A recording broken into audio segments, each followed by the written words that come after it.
Okay, welcome back to another edition of My Car Guru. So, who's listening? Let me give you a kind of a bird's eye view of My Car Guru. 83% of the downloads of my podcast. Now, if you're listening, you may be listening on the radio, AM 910, but the vast majority of listeners are on the podcast. 83% of those listeners are from North America, and 10% are from South America, 3% from Europe, 5% from Asia, 6% from Africa. So, it just amazes me that, well, it doesn't really, because it's a universal language, how to not get ripped off. And although it's spoken in an East Tennessee version of English, I think a lot of people must be able to understand it. So for the last 6 months, there's been like 1,647 downloads in South Africa, 1,283 in Singapore, 532 in the United Kingdom, 385 in Canada, 275 in Australia, Sweden, Germany, India, France. It just goes. What's the takeaway from that?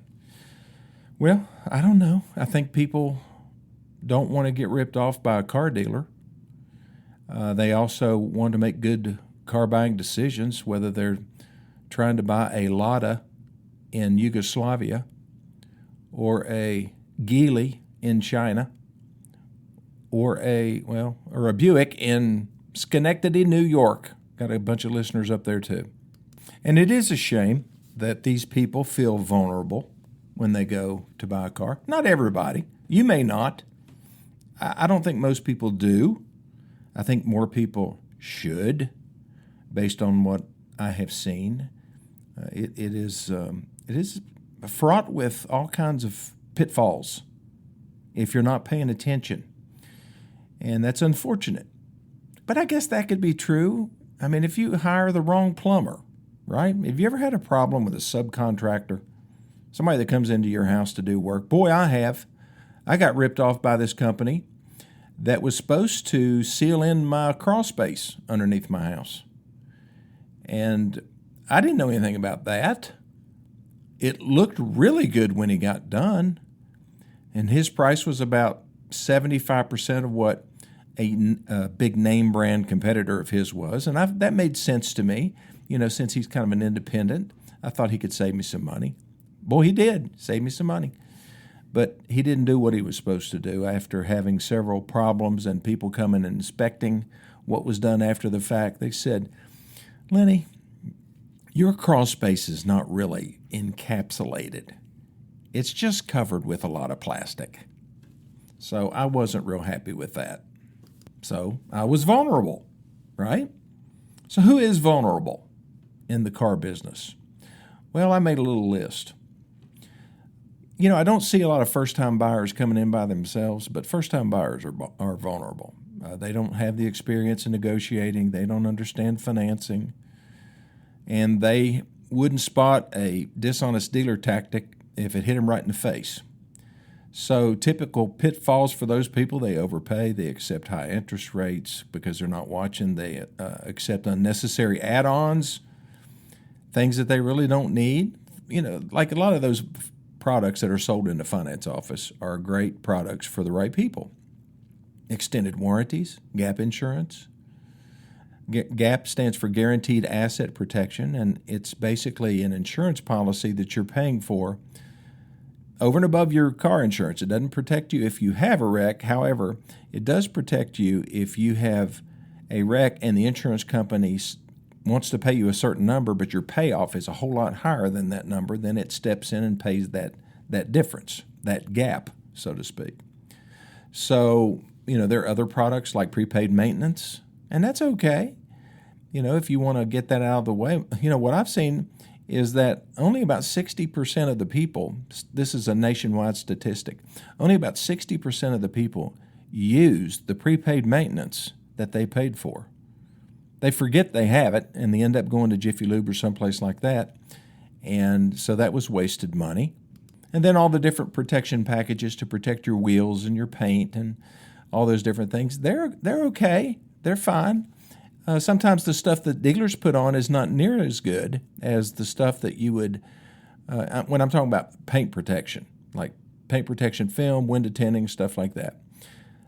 I think that there are some professional companies that have very good ratings out there. Those are the places that you need to go to get that done, and maybe not the dealership.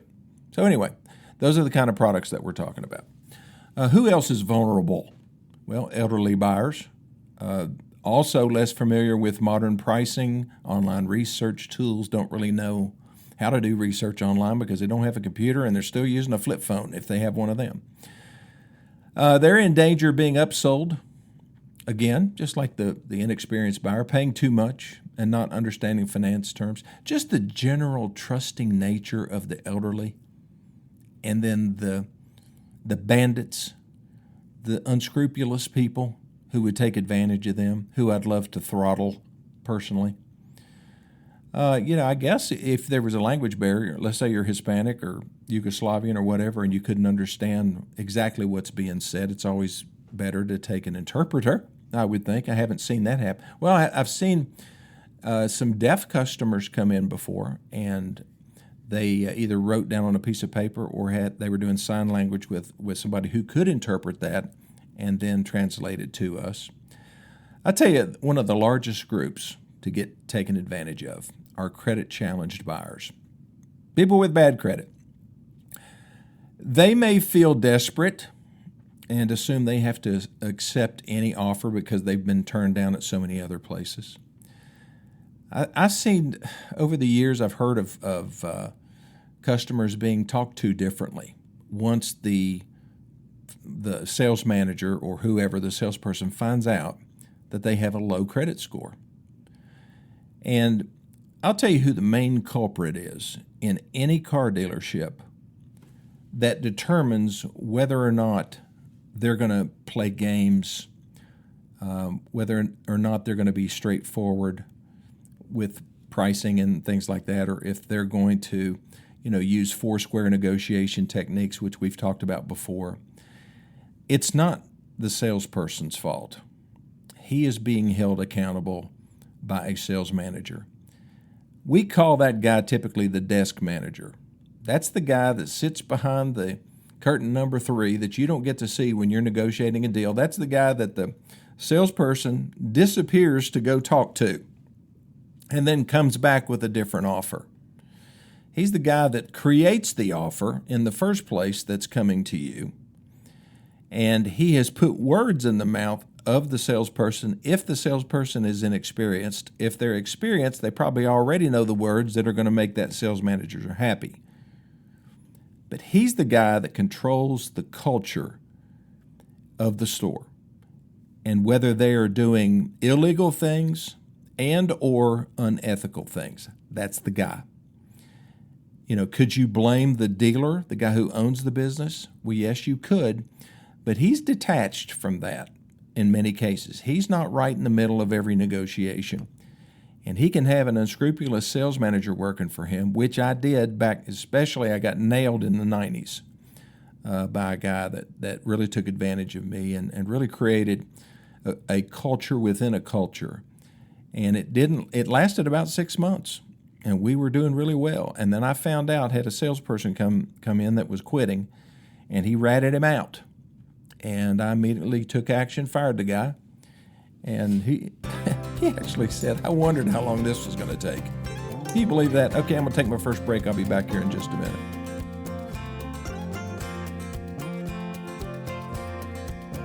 Okay, I am back. So let's continue this list of who is the most vulnerable, the most likely to get scammed, lied to, misdirected, also tends to trust when the person that's sitting in front of them has done nothing to earn that trust. And as I said, these include first-time buyers, elderly buyers, non-English speakers, and credit-challenged buyers. Now, they're different. They've been through the ringer. I mean, if you've got bad credit, you know it. You probably don't qualify for a credit card, or you may have 15 credit cards. And that's one of the reasons that you have bad credit. You're not paying anybody except maybe your mortgage so they don't take your house. But, there are repo people that are chasing after you trying to get one of the cars in your driveway. And and you're out trying to buy another new car because the one that you're driving is having mechanical problems. So that guy behind the desk manager, has pulled your credit, and he says, my goodness, we've got our work cut out for us on this one. So here's how we have to, here's a key word, structure this transaction so that this person can buy.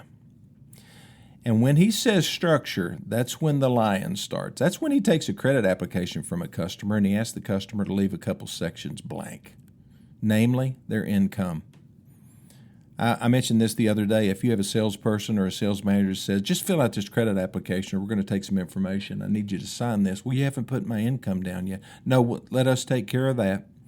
We'll calculate that and put a number down. And that number that they put down is a false number. I mean, you may make $3,000 a month gross income. They may put $9,000 a month. And they're going to try to get this past a lender who they're going to call it into, who does not do income verification. You know, if you've got a customer that has bad credit history, if you're a banker, let's say you're lending money, you're lending it yourself, wouldn't you want to know what this person makes per month? Wouldn't that be an important measure of whether or not they can afford this $900 a month car payment? Of course it would. I mean, and you would probably charge a higher rate of interest as well. Interest is a measure of risk. You know, you're not going to loan somebody with bad credit money at 6% like you do somebody with fantastic credit. Well, that's not fair. They should pay a penalty because it's a riskier loan, right? There's a very great chance that you're going to have to chase after these people to get them to make their payments at all or on time. And you may have to repo the car. So they're going to pay a higher rate of interest, and you're going to want to make sure that everything on their credit application is accurate. But can you imagine that desk manager? He's looking at that credit application. They left the income blank, and he's looking at all the lenders that he might be calling this loan into over his computer system. And he says, nobody's going to buy this guy unless he makes more money. So I'm going to give him a raise.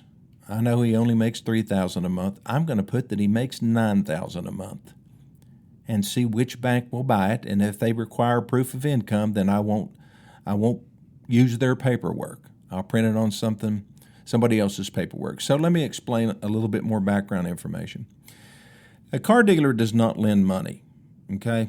They have a finance office, but they may have 20 or 30 or 40 different lenders that allow them the privilege of loaning money to their customers. But basically, we're just doing the paperwork. We're filling out a contract. The customer is signing it. Then we're sending that contract to that bank. That bank then funds that contract back to the dealer. So we take the customer's down payment. We take their trade-in. We pay off their trade-in. We get factory rebates, apply them to the car. And then when all the math is done, they're financing a certain amount of money, and that particular bank writes us a check for that amount. Does that bank deserve to be able to rely on the information that was collected by the dealership so that they can make a good decision on loaning money to this customer? Of course they do. Is it illegal to put false information on a contract? Yes, it is. And there are dealers in this region where I live in East Tennessee that do this every day. It is the policy. It's not written. It's not like written in a book that we're going to lie to banks in order to be able to get customers bought or financed. We call it getting them bought, but it's getting them financed. They do it. They do it every day, and they prey on the kinds of people that I was talking about. And it's sad. They have no ethical standards. Well, they do. They must. You know, I think about that, and I know that a lot of these people must go to church, which is no guarantee of ethical behavior. I know that they have families. They have children. I also know that they make a whole lot of money. And they have somehow been able to rationalize this in their mind that this is okay. because buyer beware, right? And because the customers are actually signing the paperwork that they probably aren't reading, that somehow that makes them good. That takes them off the hook ethically, but it doesn't. And it doesn't take them off the hook legally either. I mean, recently I know of a dealer that had a bank cut them off completely. We're not doing any more indirect lending through you because you have broken the rules too many times. So that's a big lender. Well, they have 20 or 30 other lenders that they can go through that haven't cut them off yet. So they keep behaving that way.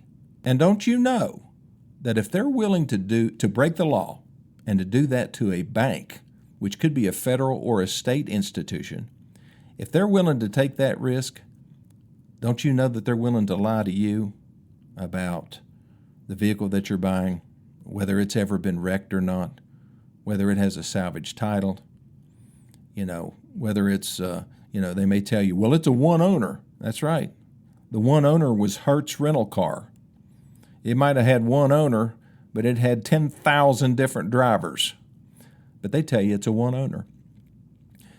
You wonder what you can believe.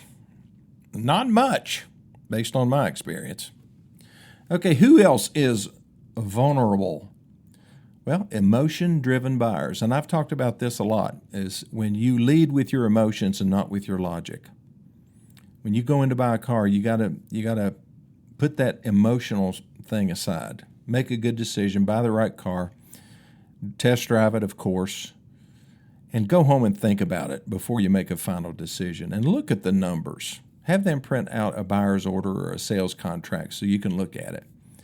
And then make sure the numbers match the finance contract when you sign the paperwork, because you're going to have a contract between you and the dealer, which is called a buyer's order or a retail sales contract. And then you're going to have a contract between you and the bank, which dictates the terms of the loan and requires you to pay the loan back, or they will come and get it. Okay? So emotional-driven buyers make decisions based on impulse or some type of attraction to a particular type of vehicle. Let's say somebody just says, I got to have a Raptor. I'm just going to have a Raptor. I don't care. I'm not buying. I know I can only afford a regular F-150, but I want a Raptor.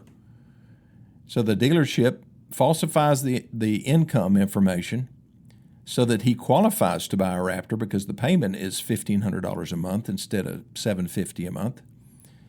And they make him buy extended warranty, a bunch of stuff that he doesn't even know anything about. And so he happily drives off in a Raptor that he can't afford because of the emotion. So they tend to overpay, they tend to skip inspection, they ignore all kinds of red flags, including vehicle history on used cars. So those folks, they're vulnerable. Buyers who skip research phase, who really just walk into a store, so let's go buy a car. Like I said to my wife, I said, honey, let's go buy a pool. And we went to Walmart and bought a $300 pool and got it all set up. And after the kids used it, I think 2 times, my grandkids, and it's been sitting out there for 2 weeks now. Nobody's been in it. And now it's about 90 degrees, the water. It feels like a hot tub. We should have done a little research first, I guess. Buyers who skip the research, not knowing the fair market value of their car, what interest rate they would qualify for, having an idea about their credit before they walk in and let the bandits take over. Don't know anything about the dealership reputation. It puts them at a disadvantage. Same kind of pitfalls. They're in danger of being overcharged, agreeing to poor trade-in values because they don't know what their trade-in should be worth. Or they're, maybe buy a car with hidden issues. And then finally, young adults, 18 to 25, they've just got limited financial knowledge. They're eager to gain some independence, maybe from their parents. They're trying to prove to somebody that they can go out and buy a car when they have no business doing that. So they end up starting off their financial life in a hole. And it just exacerbates itself. So they get to the point where they're making this big car payment, that they can't afford, and then they can't afford other things in their life, so they apply for a credit card, and they start building up a balance on the credit card because they can't pay it off every month. And before you know it, they're headed to bankruptcy, and they're not even 23 years old yet. Okay, I'll take my last break. I'll be back here in just a minute.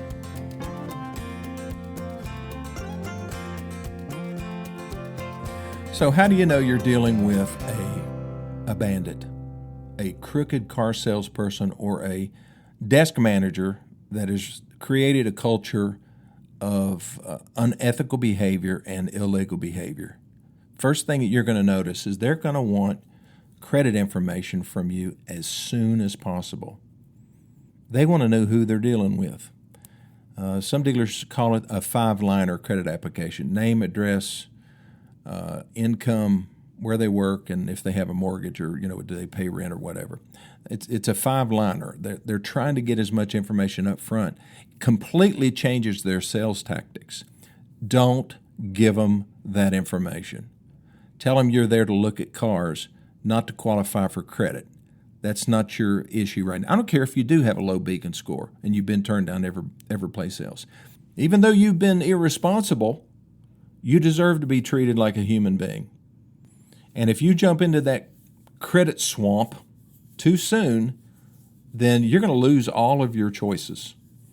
I know you may not be able to buy that Silverado truck, but you can at least look at it and take it on a test drive and have a good time. You should, before you go into the dealership, you should know what your credit's like. You should be pre-approved for a car loan from someplace, know what that amount is, and know basically what you could buy. Whether it's a new car, used car, how many miles it can have on it. These are all parameters that can be established before you walk into the store so that you don't get pushed around by a bunch of crooks. And that's what they are. I mean, just think about it. They may wear nice clothes, have a nice golf shirt, their pants are nice and pleated, and, nice shoes and a Rolex watch.